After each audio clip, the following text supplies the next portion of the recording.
Kali ini saya akan bahas tentang bagaimana cara mengakses sebuah array dengan logical array. Nah, apa untungnya menggunakan logical array untuk mengakses sebuah array? Nah, ketika logical array ini digunakan untuk mengadres sebuah array, maka yang terjadi adalah lokasi array dengan logika 1 itu akan diambil. Nah, maksudnya apa? Maksudnya seperti ini. Contoh, kalau kita punya matriks A, yaitu 5, 6, 7, 8, 9, 10, 11, 12, 13, yaitu ukuran 3 baris 3 kolom atau 3 kali 3. Kemudian kita punya logical array dengan ukuran sama 3 kali 3. Nah, kalau kita ingat, I itu adalah fungsi untuk matriks dengan nilai yang diagonalnya itu adalah 1, yang lainnya adalah 0. Itu adalah I. Nah, dengan menggunakan function logical, maka I yang tadinya dia numerik itu akan menjadi logical. Jadi ini B itu adalah array logical. B array logical, ini adalah array numerik. Nah, apa yang terjadi ketika kita membuat variabel C, di mana C itu adalah A, kemudian dalam kurung B. Nah, B adalah logical. Nah, kalau kita gunakan logical berarti posisi atau elemen di A yang memiliki nilai B1 itu akan diambil. Sebagai contoh ini. Ini yang 1 itu adalah posisinya 1 kali 1, 1,1, maksudnya baris pertama, kolom pertama, berarti nanti akan ketemu 5.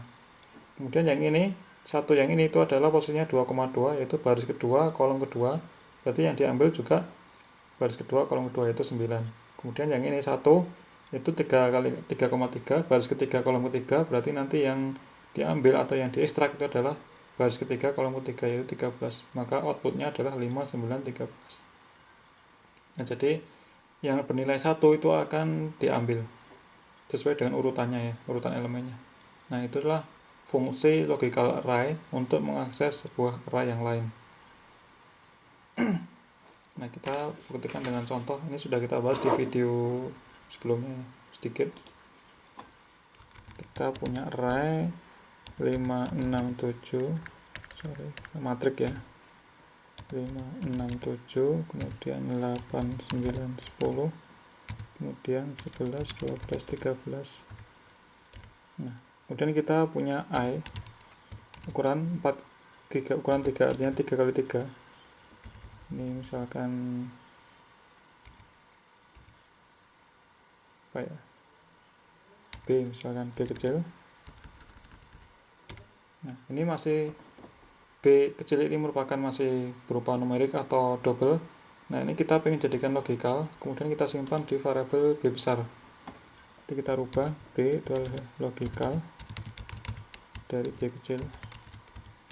Nah, kita lihat bahwa B itu merupakan logical. Nah, berarti karena dia merupakan logical, ini kita bisa gunakan untuk mengekstrak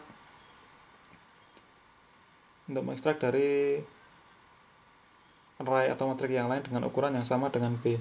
Nah, A dengan B ukurannya sama, yaitu 3 kali 3, maka kita bisa mengekstrak A, di mana nilai B-nya itu adalah 1. Kita lihat ya. Kita buktikan seperti teori tadi. Kita buat matriks C, di mana C itu adalah ekstrak dari matriks A dengan logical B.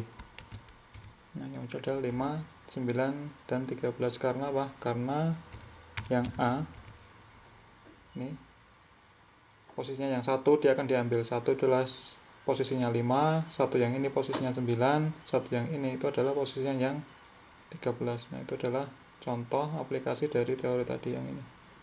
Mengakses array dengan logical array. Nah, kalau kita tidak menggunakan logical atau kita gunakan hanya I aja, I3 ini berarti yang B kecil tadi, maka yang terjadi adalah error. Kita buktikan ya. Ini A, ini B kecil kan masih ini. B kecil adalah kelas double, kalau kita gunakan gini dia error. Karena apa? Karena B ini harus positif real positive integer atau logical. Nah, dimaksud dengan real positive integer itu apa? Itu adalah urutan dari elemen A. Kita buat contohnya nih. Kalau kita gunakan 159 itu akan ketemu 5934 juga. Karena apa? Karena di MATLAB secara defaultnya itu ngitung elemen dari sebuah matrik itu adalah dari kolom.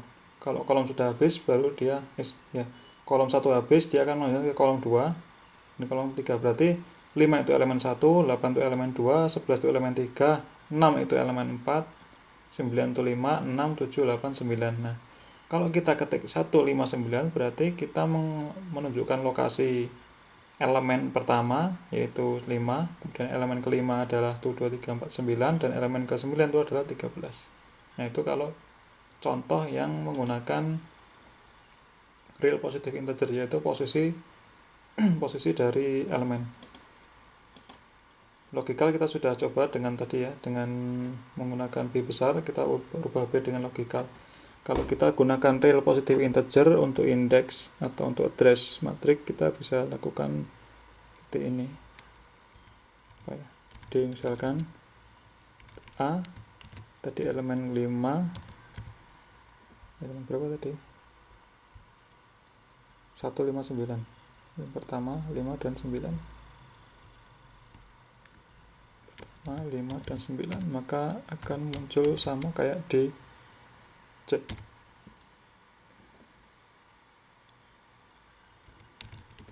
Nah, tapi ini munculnya dalam bentuk baris, kalau ini bentuknya kolom.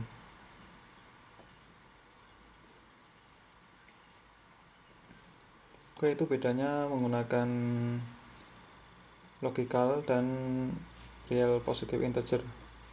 Kemudian yang terakhir, kita juga perlu pahami bahwa tipe data MATLAB itu selalu dijaga oleh MATLAB.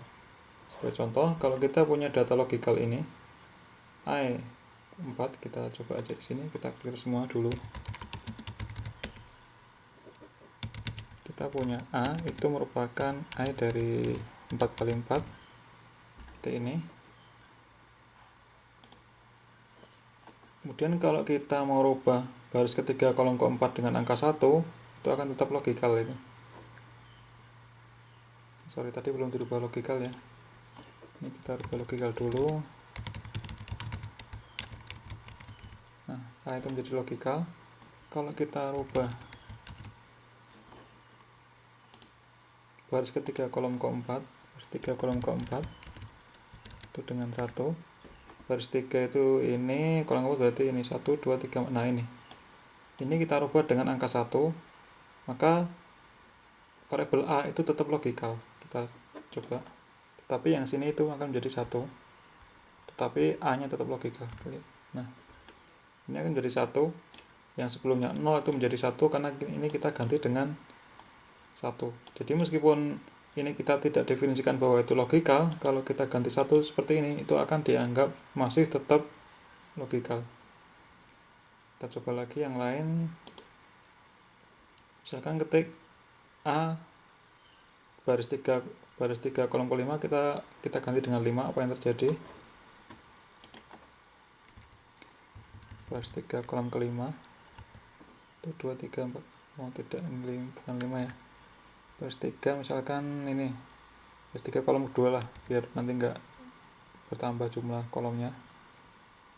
Baris 3 kolom 2, atau itu hijau boleh lah. Baris 3 kolom ke-5 itu 2, 3, 4, 5, berarti nanti nambah kolom ya. Kolom kita cek, ini kita isi 5. Nah, apa yang terjadi? Baris 3 kolom 5 dia akan menambah kolom jadi 5 kolom. Kemudian baris 3 ini kolom ke-5 itu 2, 3, 4. Nah, ini menjadi 1. Kita isikan 5, tetapi si MATLAB itu akan menuliskan dalam variabel A itu 1. Karena apa? Karena MATLAB masih mempertahankan bahwa A itu logikal. Jadi meskipun kita isi dengan numerik, dia akan tetap mengisi dengan logikal. Nah, ingat konsep logikal, 0 itu ditulis dengan 0, 1 itu dengan 1. Selain dari 0 dan 1, dia akan dianggap sebagai logikal 1. Nah, itulah yang digunakan atau konsep yang digunakan di logical array MATLAB. Contoh lagi, kalau ini kita misalkan ganti baris pertama kolom kedua, kita ganti 100 misalkan. Baris pertama kolom kedua itu kita ganti 100, berarti posisinya yang ini. Baris pertama kolom kedua, apa yang terjadi? Nah, jadi adalah tetap menjadi 1 karena selain 0 dan 1 itu akan dianggap sebagai logikal 1. Oke, demikian pemahaman untuk video kali ini, yaitu tentang mengakses array dengan logical array. Nah, syarat-syaratnya apa, langkah-langkahnya seperti apa, kita sudah bahas di video ini. Sampai ketemu di video selanjutnya.